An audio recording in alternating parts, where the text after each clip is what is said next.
What happens when a legendary actor walks into what should be a simple morning chat and ends up ambushed instead? In just 41 seconds, a friendly interview turned into an on-air disaster no one saw coming. Sir Ben Kingsley walked onto that set expecting the usual.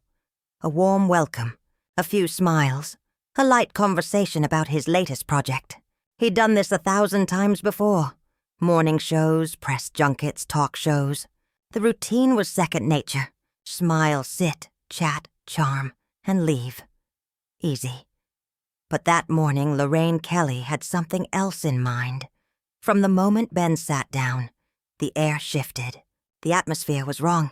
His eyes flickered, a subtle hesitation, the kind that says, "Something's off here." The audience could feel it too. There was no warmth from Lorraine, no light laughter, none of her trademark charm. Just a cold, assessing stare. And then she asked the question. Leaning forward, her tone dripping with condescension, Lorraine said, "So, Ben, do you actually enjoy acting anymore? Or are you just doing it for the paycheck these days?" The room froze. This wasn't curiosity.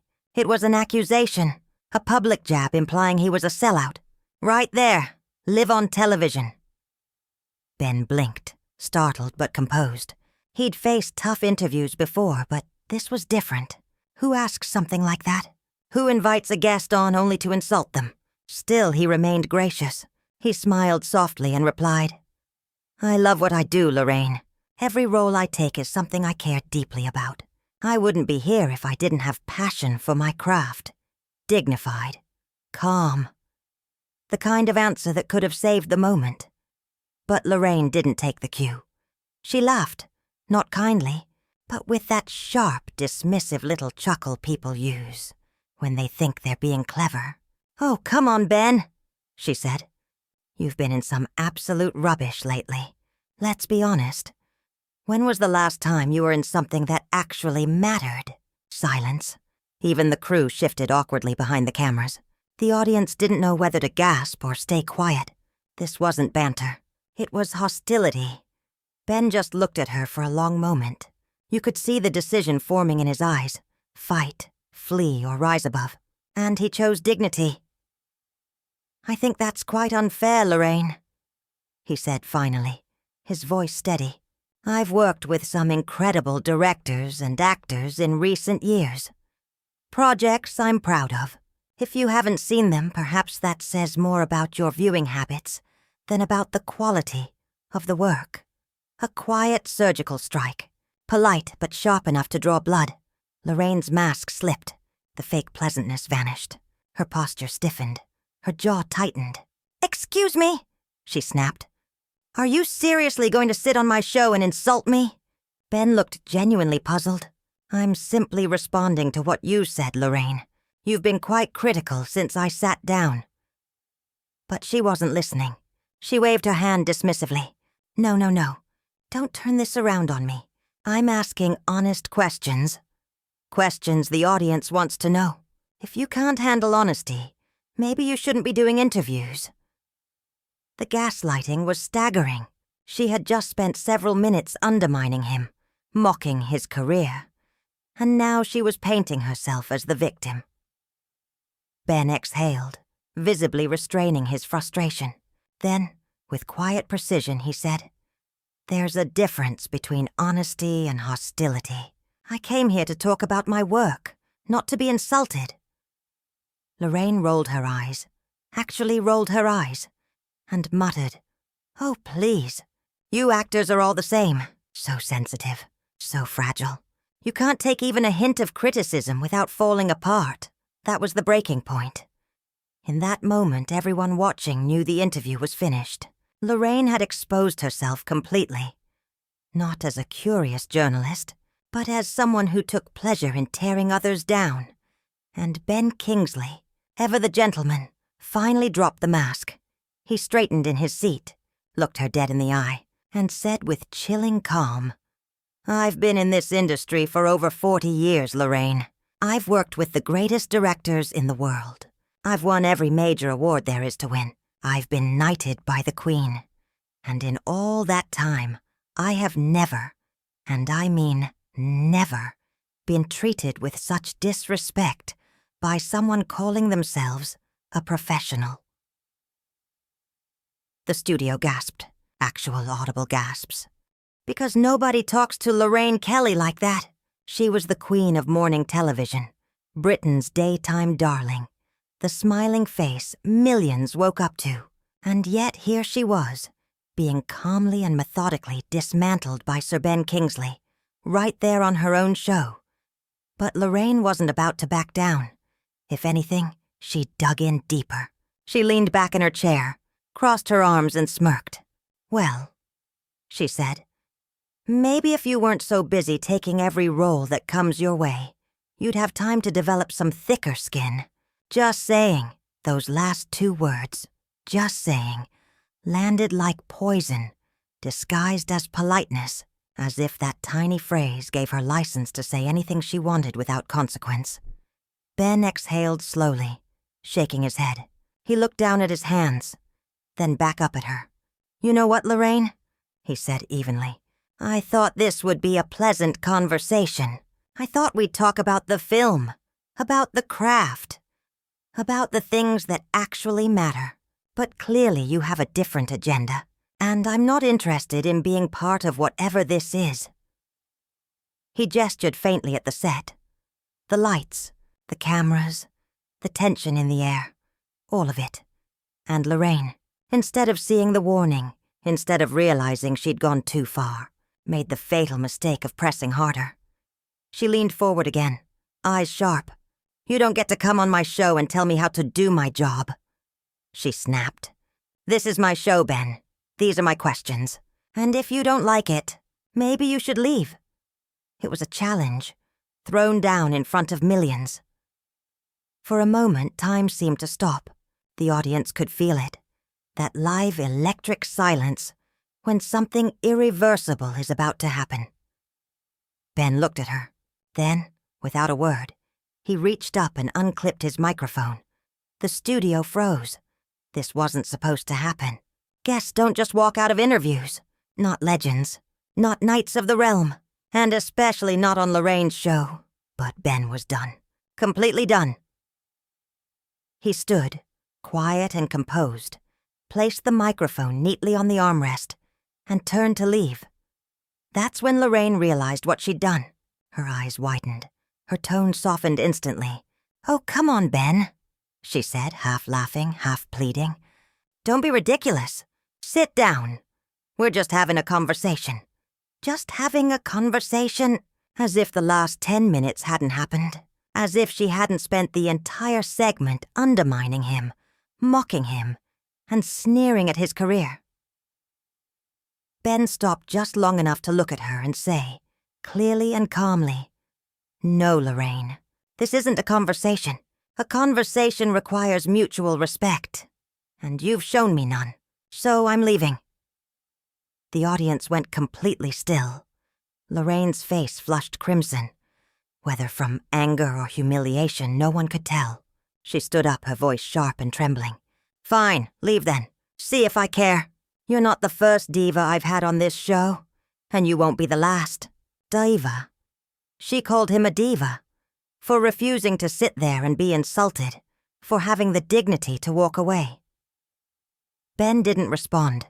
He just gave her one last look, the kind that cuts deeper than words, and turned toward the exit. As he walked off stage, Lorraine turned back to the camera, scrambling to recover control. "Well, there you have it, folks," she said with brittle cheer. "Ben Kingsley, everyone. Always a pleasure." The sarcasm bled through every syllable. She was rattled, and she knew it. Everyone knew it. Because live television doesn't lie. You can't cut away. You can't edit out what everyone just saw. They saw a host lose control of her own show. They saw a guest pushed to his limit. And they saw the exact moment professionalism gave way to chaos. Behind the scenes, producers were scrambling, talking into headsets, signaling frantically. Do they cut to commercial? Bring out the next guest early? Pretend it never happened? But Lorraine wasn't waiting for direction. She just kept talking, filling the dead air with whatever came to mind. "Well," she said tightly. "Some people just can't handle the truth, can they? I was only asking honest questions. Questions any real journalist would ask. But apparently Sir Ben Kingsley is too precious for that. Too fragile to have an actual conversation." She was rewriting the story in real time, trying to turn herself into the victim, trying to convince the viewers that he was the problem. But the audience wasn't buying it. You could see it in their faces. Confusion, discomfort, even disappointment. They had just watched a man handle humiliation with grace, and a host unravel live on her own set, without any empathy and without any awareness of who she was speaking to. Sir Ben Kingsley, an Academy Award winner, a man whose performances have defined entire eras of cinema, being spoken to like an amateur by a morning show host trying to score viral outrage points. It was tone-deaf, it was arrogant, and worst of all, it was deliberate. Every line she delivered had that performative rhythm. The little pauses, the knowing smirk, the self-satisfied laugh that invited the audience to join in the mockery. She wasn't trying to have a conversation. She was performing dominance. But the problem with that approach, especially in 2025, is that audiences recognize it instantly. They can feel when someone is punching down. They can sense when someone is taking pleasure in humiliation.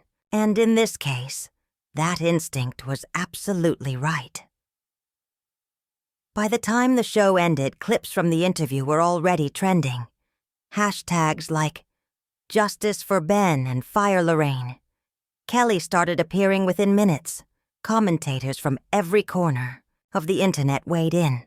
Actors, journalists, even former guests who quietly admitted that Ben's experience wasn't unique. Some of them said they had seen flashes of that same attitude before. The passive-aggressive digs, the subtle attempts to undermine. But never, until now, had it been this blatant, this public, this cruel. By the evening, Lorraine's team tried to do damage control.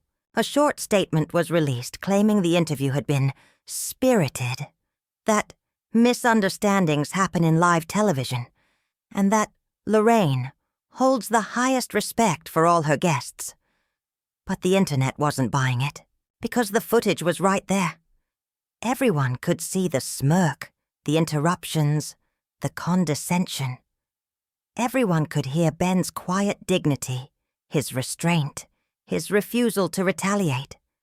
And that contrast, his composure against her cruelty, was what defined the entire fallout. Over the next 48 hours, media outlets picked it apart frame by frame. Analysts discussed how the power dynamic on live TV was shifting, how the audience was no longer willing to accept hosts weaponizing charm as a shield for cruelty. For Lorraine Kelly, it was a turning point, and not the kind she could recover from easily, because once the mask slips on live television, it rarely ever goes back on the same way again. She made it about herself. She made him the problem, and the world saw through it, in real time, not to boast, but to remind her, and everyone, watching, of the difference between achievement and attitude. He spoke softly, deliberately, reminding her that respect is earned not by sitting in a studio chair with a microphone, but by a lifetime of dedication to one's craft. He didn't need to raise his voice because his composure said everything, and that silence afterward, that long, heavy pause, was devastating. You could feel the air leave the room. Lorraine tried to fill it with laughter, that brittle, artificial sound hosts use when they know they've lost control of the moment. But it only made things worse. Ben's calmness had dismantled her entire performance. He had exposed her without ever raising a hand, without ever saying a cruel word. It was dignity used as a weapon, quiet, surgical, devastating. Then came the breaking point. Lorraine leaned forward, narrowed her eyes, and said, "Well, Maybe if you weren't so busy taking every role that came your way, you'd have time to develop some thicker skin. You could almost hear the collective gasp from the audience. That line, that cruel, condescending jab, was the moment everything shifted. It was no longer just unprofessional. It was mean-spirited. It was personal. And that's when Ben's expression changed. Not angry, not shocked, just deeply disappointed. The kind of disappointment that cuts far deeper than fury ever could. He looked at her for a long moment, then simply said, "Respect works both ways, Lorraine." He took off his mic, stood up, and walked off set. No theatrics, no parting shot. Just quiet, principled departure. The silence afterward was deafening. Lorraine sat there frozen, caught between fake composure and visible panic. The crew didn't know what to do. The audience didn't clap, didn't cheer, didn't move. It was the kind of silence that only happens when everyone realizes they've just witnessed something that shouldn't have happened. And yet, Lorraine tried to recover. She forced a smile, adjusted her papers, and said brightly, "Well, that was unexpected. It was desperate, transparent, and it fooled no one." The discomfort, the second-hand embarrassment in the studio was palpable. Everyone knew they'd just watched a career moment. Just not the kind Lorraine Kelly had wanted. Because the truth was obvious now. She wasn't the victim. She wasn't the professional. She was the bully who'd finally been confronted. Live, unedited, and undeniable. Ben wasn't asserting dominance.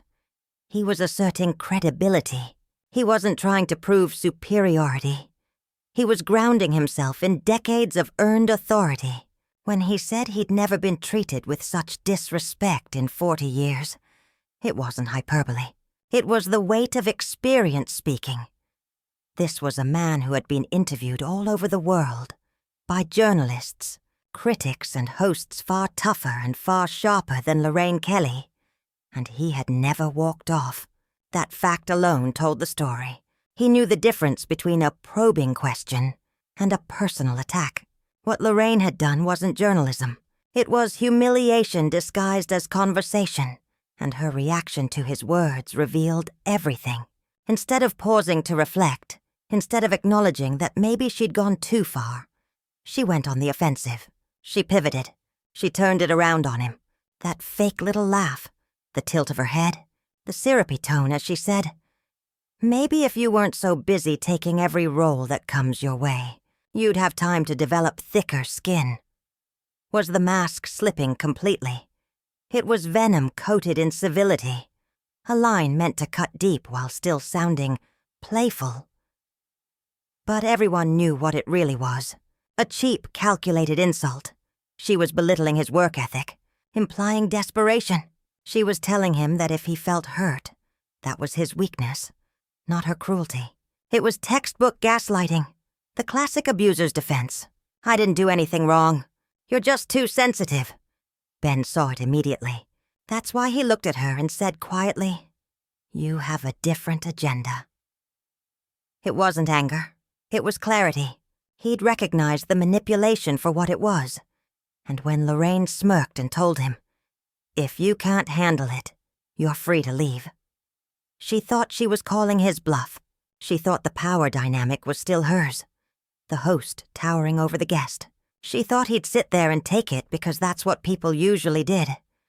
But this wasn't usual. The second he reached for his mic, everything changed. The air shifted. The tension became electric. The audience went silent. Lorraine's face, the smirk, the smug composure, melted into panic as she realized he wasn't bluffing. He was really leaving. Her voice cracked as she tried to backpedal. "Oh, come on, Ben. Don't be ridiculous. Sit back down.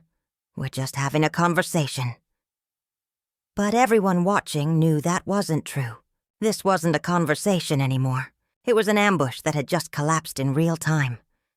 And when Ben stood up and walked off, the entire illusion shattered. The audience wasn't seeing a diva storming off. They were seeing a man reclaiming his dignity. He wasn't emotional. He wasn't defensive. He was resolute, calm, done. That moment hit people on a visceral level because everyone has been there. Sitting across from someone who abuses their position, someone who hides cruelty behind charm, someone who makes you feel small, just to remind themselves they're big.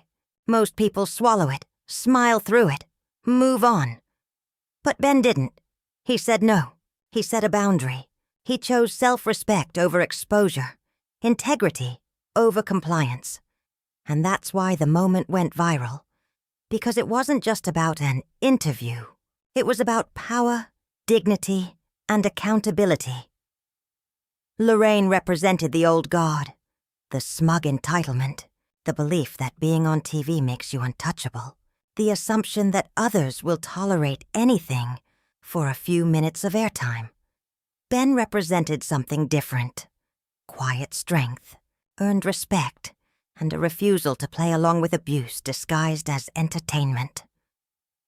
In that single moment, the contrast between them couldn't have been sharper.